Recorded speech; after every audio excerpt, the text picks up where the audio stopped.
Hello everyone, welcome again to online session of Manolaw classes. I'm Dinesh Kumar and I'm working as an academic head of Manolaw classes. So dear students, in today's session I will discuss with you current legal GK of June 2023. In this today's video, I will discuss the most important news regarding law in the month of June 2023. So the first news is sedition. So I will discuss this term sedition in detail and it is very important from your examination point of view as well.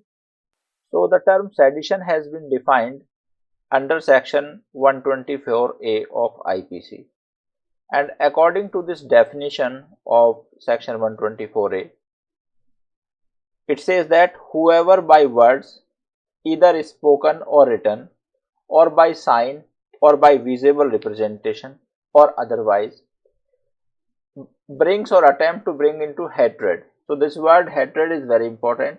Hatred means घृणा, नफरत, or contempt or excite disaffection towards the government legally established by law.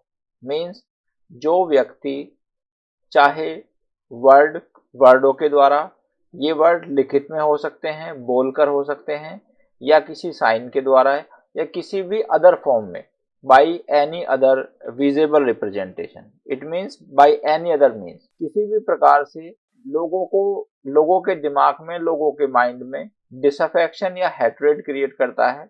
These two words are very important.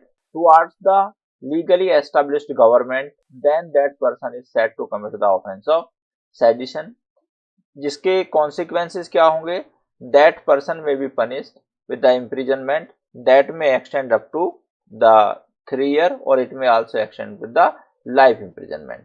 तो अगर कोई person sedition का offence करता है तो उसकी जो मिनिमम सजा है वो 3 इयर्स हो सकती है और मैक्सिमम इसमें 1 ईयर लाइफ इम्प्रिजनमेंट सजा हो सकती है. मीन्स जो पर्सन सेडिशन का ऑफेंस करता है उसको मैक्सिमम लाइफ इम्प्रिजनमेंट की सजा मिल सकती है.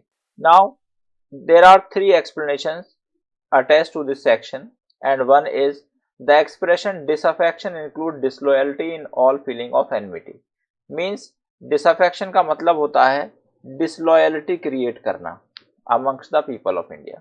Second कहता है, second expression कहती है comment expressing disapprobation of the measures of the government with the view to obtaining their alterations by lawful means. Means second explanation कहती है कि अगर आप lawful means के द्वारा सरकार को बदलना चाहते हैं या गवर्नमेंट की पॉलिसीज की क्रिटिसाइज करते हैं, then it will not amount to an offence of sedition. तो इसका मतलब क्या हुआ कि अगर आप गवर्नमेंट को क्रिटिसाइज कर रहे हैं but you are criticising the government in a positive way, then ये सेडिशन का ऑफेंस की डेफिनेशन में नहीं फॉल करता. नेक्स्ट थर्ड एक्सप्लेनेशन कहती है कि अगर आप गवर्नमेंट के एडमिनिस्ट्रेटिव एक्शंस या एडमिनिस्ट्रेटिव मेजर्स की क्या करते हैं, बुराई करते हैं, क्रिटिसिज्म करते हैं, then it will also not amount to an offence of sedition. तो यहाँ पर अब हमारे लिए इंपॉर्टेंट बात क्या है कि सेडिशन क्या है. सेडिशन हमने समझा तो सेडिशन के 2 एस्पेक्ट हैं. One is in a negative sense, means we are creating disloyalty और hatred in the mind of people against the legally established government, it would amount to an offence of sedition.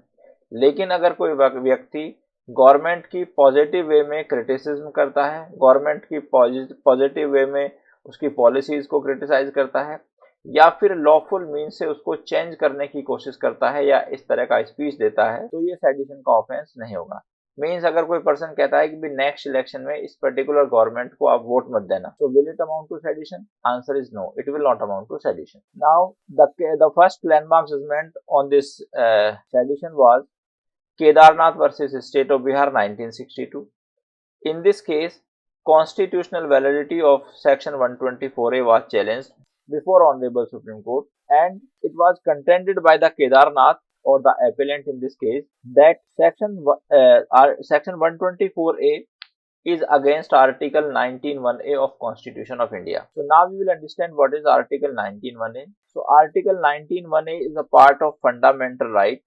It is a part of fundamental right and it is available to all citizens of India. तो means Article 19A बात करता है हमारा right to speech and expression की, right to speech and expression, और ये कहता है कि सभी सिटीजन ऑफ इंडिया के पास right to speech and expression है, मीन्स उनके पास बोलने का अधिकार है और अपने विचारों को अभिव्यक्त करने का अधिकार है इन एनी अदर मीन्स और any other way. But this right which has been given under article 19(1)(a) is not absolute in itself, means अगर हमारे पास बोलने का अधिकार है तो इसका मतलब ये नहीं है कि हम कुछ भी बोलें, ठीक है। तो इस राइट पर कुछ रीजनेबल रेस्ट्रिक्शंस दी गई हैं जो कि दी गई हैं आर्टिकल 19 क्लॉज 2 में। रेस्ट्रिक्शंस क्या हैं? इन सारे पॉइंट्स पर और इन सारे ग्राउंड्स पर इस फंडामेंटल राइट पर रेस्ट्रिक्शन लगाई जा सकती हैं। पहला क्या है? The interest of sovereignty and integrity of India, security of state, friendly relations with the foreign state, public order, decency, morality, defamation और incitement of an offence. Means अगर कोई person right to speech and expression को exercise करता है और उसका right to speech और expression को एक्सरसाइज करने से ये कोई भी अफेक्ट होता है, मीन्स हमारे देश की सॉवरेनिटी और इंटीग्रिटी अफेक्ट होती है, सिक्योरिटी ऑफ स्टेट अफेक्ट होता है, या पब्लिक ऑर्डर या डिसेंसी या मॉरलिटी अफेक्ट होती है, then the right of that person can be curtailed. Now again this constitutional validity of this section was again challenged in the case of Wombat-Carey versus Union of India 2022. Again reason क्या था? Ground of challenge ये थी कि ये जो section है sedition, it was introduced by the Britishers to curb the freedom fighter. It was introduced by the Britishers to curb the activities of our forefathers regarding the independence of India, and it is a draconian law. So it was the contention on the part of the petitioner that it should be struck down from the statute book. So Honorable Supreme Court ने इस section को अभी एबियंस में रख दिया है। एबियंस का मतलब ये है कि इस पर कोई FIR रजिस्टर्ड नहीं होगी, ठीक है। लेकिन ऑनरेबल सुप्रीम कोर्ट ने भारत सरकार से उसके व्यू पूछे हैं कि why this section should not be struck down from the IPC। So on the basis of government of India, law commission has also suggested that क्या कि सेडिशन को हटाना अभी सही नहीं होगा, and sedition is necessary for keeping the or for maintaining the unity and integrity of India। तो basically unity और इंटीग्रिटी हमारे प्रियम्बल का एक ऑब्जेक्टिव है, और उन्होंने कहा है कि जो UAPA 22nd कमीशन के जो चेयरपर्सन है रिटायर्ड जस्टिस ऋतुराज अवस्थी जी, उन्होंने कहा है कि UAPA या जो NSA है ये डिफरेंट फील्ड में एप्लीकेबल होते हैं, और सेडिशन जैसी एक्टिविटीज को कवर करने के लिए this section is appropriate section. So according to the recommendation of the 22nd Law Commission, it should remain in our statute book or it should remain in the IPC. Now we come to the next point, that is the Uniform Civil Code. तो Uniform Civil Code आजकल हमारे काफी चर्चा में है, तो हम discuss करते हैं। तो बेसिकली Uniform Civil Code क्या है? Uniform Civil Code दिया गया है हमारे आर्टिकल 44 में कॉन्स्टिट्यूशन ऑफ इंडिया के में, and this article 44 is the part of directive principles of state policy. Directive principles of state policy. अब हम समझते हैं what are these directive principles of state policy. So we have borrowed these directive principles of state policy from the Constitution of Ireland, and these are not justiciable in the court of law. So although these are positive obligation on the part of the government of India, that while government of India will make any law, it will incorporate all these provisions into the policy or law. Means जब भी भारत सरकार कोई कानून बनाएगी तो भारत सरकार के part पर ये ड्यूटी है कि इन सारे प्रोविजंस को कानून में या पॉलिसी में इनकॉर्पोरेट करेगी। लेकिन ये जो नॉन जस्टिसिएबल है, इसका मतलब क्या है कि अगर भारत सरकार ऐसा नहीं करती तो हम भारत सरकार के अगेंस्ट सुप्रीम कोर्ट या हाई कोर्ट में नहीं जा सकते। अब ये यूनिफॉर्म सिविल कोड क्या है? तो यूनिफॉर्म का मतलब होता है एक जैसा, और सिविल कोड का मतलब होता है जो हमारे सिविल लॉज हैं। तो बेसिकली जनरल रूल क्या है? India is a secular state, जहां पर सभी देशों सभी धर्मों का इक्वल रेस्पेक्ट है और स्टेट का अपना कोई धर्म नहीं है। बट हमारे देश में क्या हो रहा है कि कुछ personal matters means marriage, adoption, maintenance, ETC, ये हमारे धर्म के हर धर्म के जो ये मैटर्स हैं, these are governed by the different laws.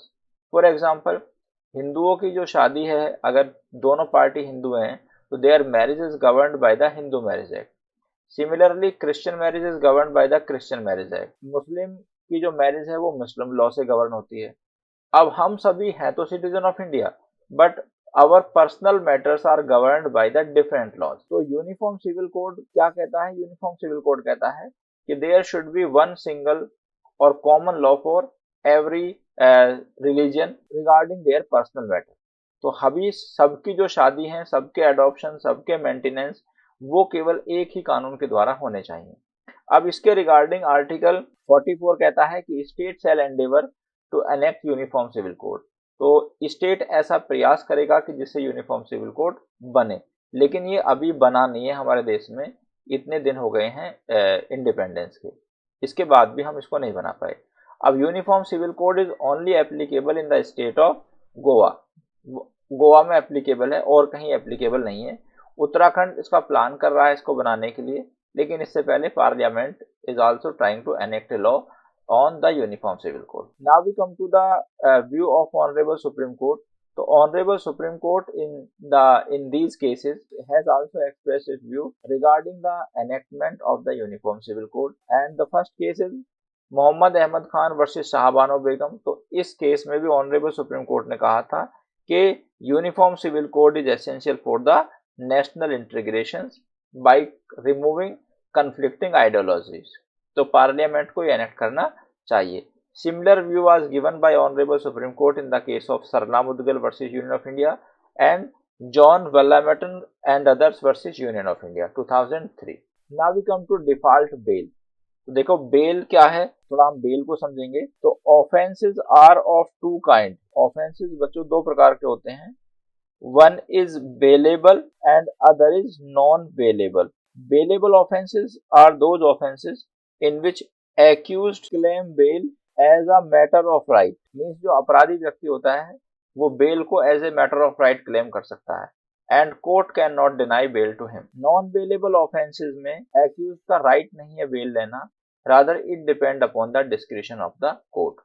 अब आप एक बात मैं आपको क्लियर करता हूं, आप लोग ये समझते हैं क्या कि नॉन बेलेबल ऑफेंसेस में बेल नहीं मिलती। तो ये बिल्कुल गलत है सोचना, ऐसा बिल्कुल नहीं है।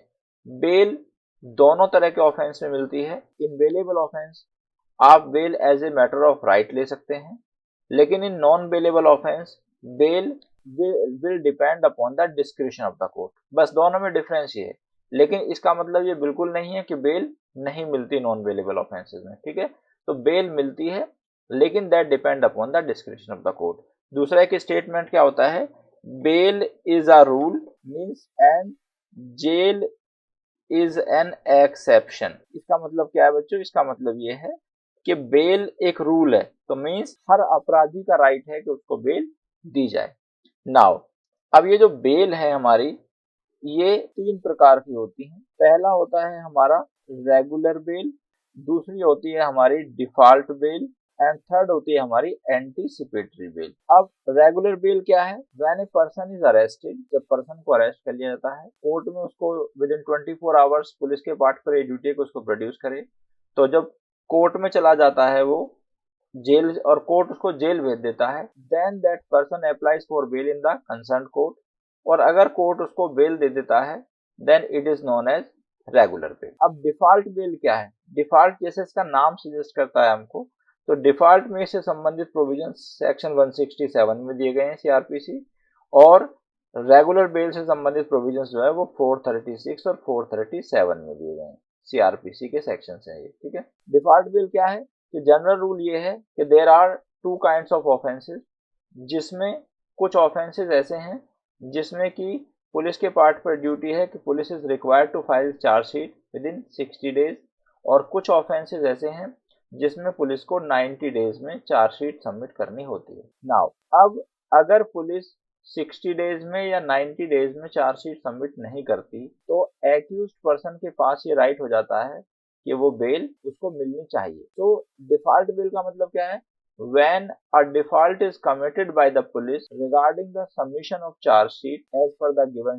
duration, then accused get the right to claim the bail। तो अगर पुलिस चार्ज शीट 60 डेज या 90 डेज में सबमिट नहीं करती, तो एक्यूज्ड के पास एक राइट आ जाता है बेल लेने का, because of the default committed by the police, and this is known as a default bail. Now we come to anticipatory bail. तो एंटीसिपेटरी बेल से संबंधित प्रोविजन सेक्शन 438 सीआरपीसी में दिए गए हैं, और सेक्शन 438 CRPC की एंटिसिपेटरी बेल केवल देने का राइट कोर्ट ऑफ सेशन को या हाई कोर्ट के पास होता है, ठीक है। अब तो ये जो दोनों बेल हैं ये आफ्टर अरेस्ट मिलती हैं, but anticipatory bell can be claimed even before the arrest of a person. तो अगर किसी पर्सन को एक रीजनेबल एप्रीहेंशन है कि भाई उसको अरेस्ट किया जा सकता है किसी मैटर में, तो वो अपने अरेस्ट होने से पहले ही कोर्ट ऑफ सेशन के पास या हाई कोर्ट के पास एंटिसिपेटरी बेल लगा देगा कि मुझको किसी केस में झूठा फंसाया जा रहा है।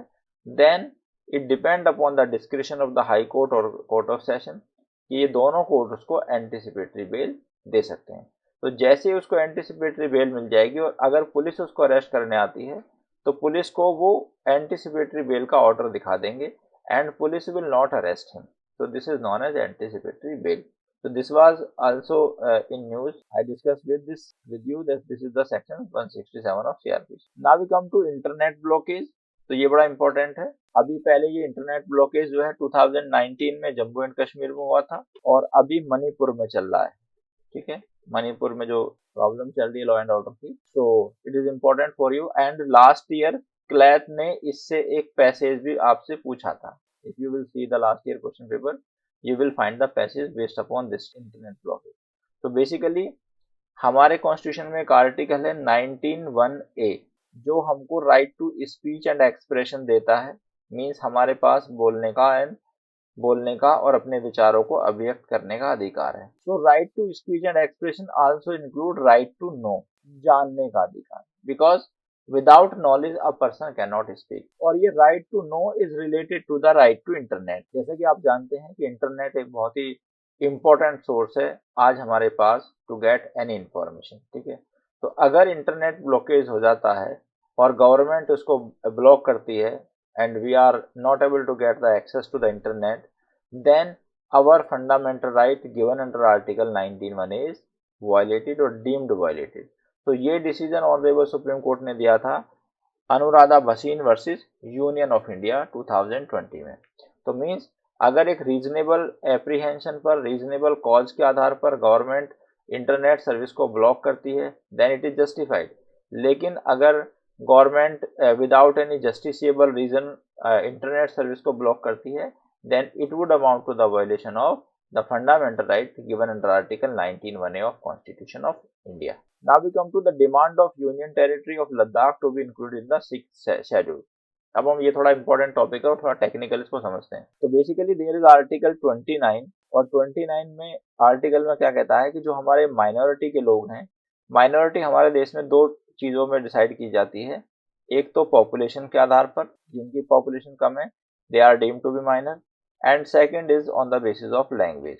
तो दो तरह की माइनॉरिटी हमारे देश में है, on the basis of population and on the basis of language. Now article 29 कहता है कि जो माइनॉरिटी है उनके पास राइट है कि दे हैव right to preserve and protect their different script, culture and language. उनको इसको बचाने का राइट है। अब हम आते हैं कि लद्दाख की डिमांड क्यों है। ये लद्दाख पहले जम्मू एंड कश्मीर एक फुल फ्लेज स्टेट होता था 370 की रिवोकेशन के बाद, लेकिन फिर बाद में जम्मू एंड कश्मीर को एंड लद्दाख को दो यूनियन टेरिटरी बना दिया गया सेपरेट। अब जम्मू एंड कश्मीर जो यूनियन टेरिटरी है it is with the legislative assembly. तो जम्मू कश्मीर की जो यूनियन टेरिटरी है वहां पर लेजिस्लेटिव असेंबली है, मतलब उसको एक स्पेशल स्टेटस दिया गया है जैसे कि दिल्ली के पास है, क्योंकि दिल्ली भी एक यूनियन टेरिटरी है लेकिन यहाँ भी लेजिस्लेटिव असेंबली है। यहाँ के चीफ मिनिस्टर श्री अरविंद केजरीवाल जी हैं। लेकिन जो लद्दाख भी एक यूनियन टेरिटरी है लेकिन यहाँ पर लेजिस्लेटिव असेंबली नहीं है, जिसका कॉन्सिक्वेंसेस क्या है कि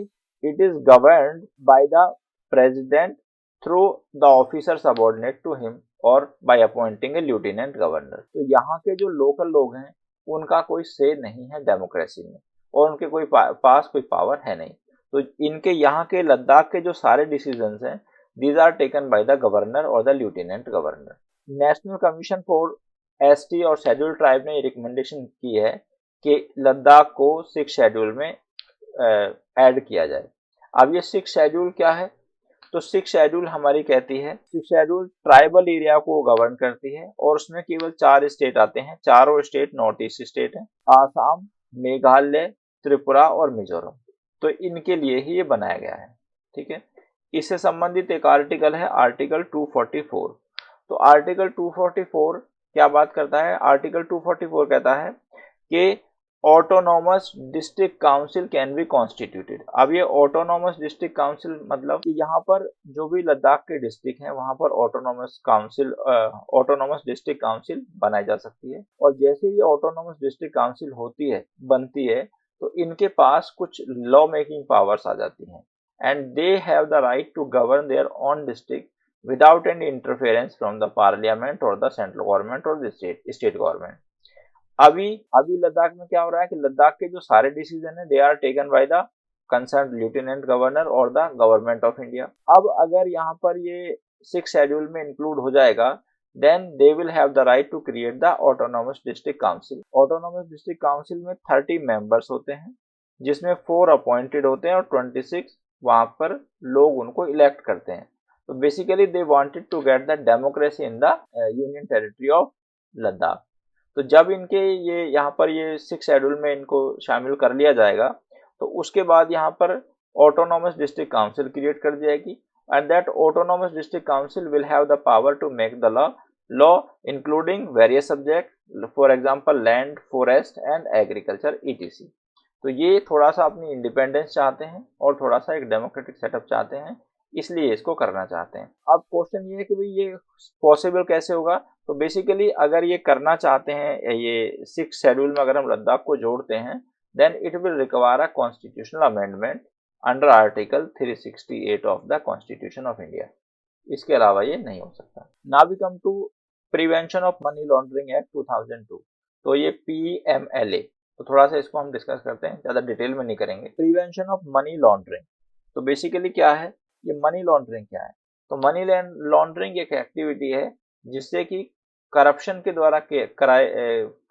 द्वारा कमाए गए पैसे को हम कई चैनलों के थ्रू उसको वाइट करना चाहते हैं। तो फॉर एग्जांपल अगर किसी ने ब्लैक मनी अर्न की, अब वो ब्लैक मनी अर्न करने के बाद क्या करते हैं कि उसकी मनी लॉन्ड्रिंग करते हैं।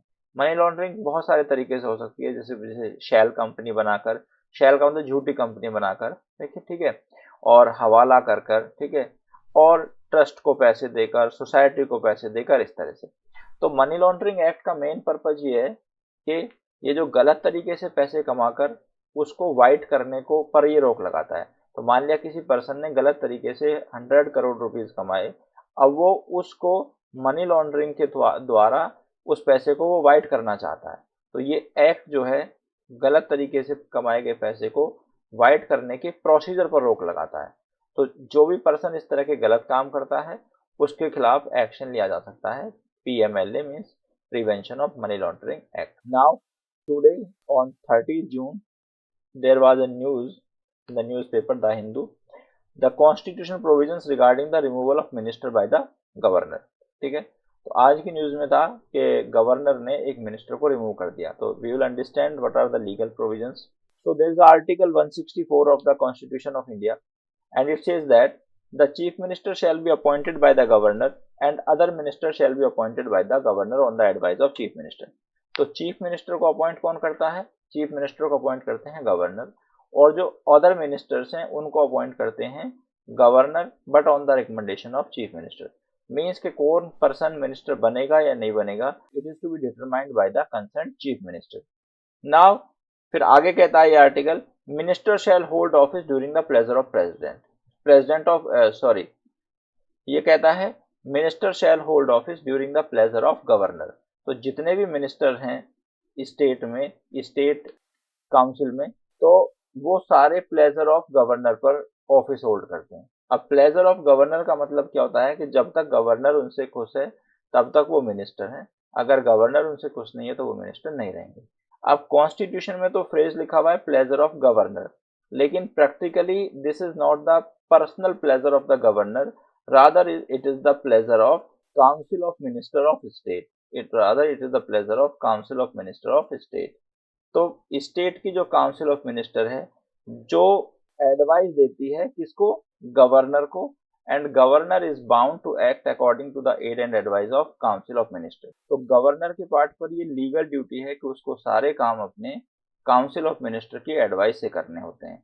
तो अगर कोई गवर्नर काउंसिल ऑफ मिनिस्टर की एडवाइस के बिना किसी काम को करता है then it would amount to the violation of the constitution and legal action can be taken against the governor. So theoretically it is the pleasure of the governor, but practically it is the pleasure of the concerned council of minister of the state. So dear students, that's all for today.